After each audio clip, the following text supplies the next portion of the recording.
Guys, today we will talk about how to fix or how to solve the problem of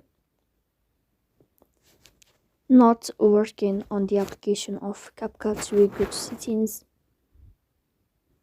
Here we go to apps, default apps, app settings. On above you search about CapCut and you click here. In this page of app info we click on first stop and we click OK. Here you will enter to storage,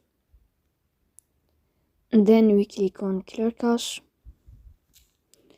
Here we go to Play Store, you search about CapCut. Then if you find updates, you can update your app to fix that problem. So please don't forget to support us by like and subscribe. See you next time, and thank you for your watching.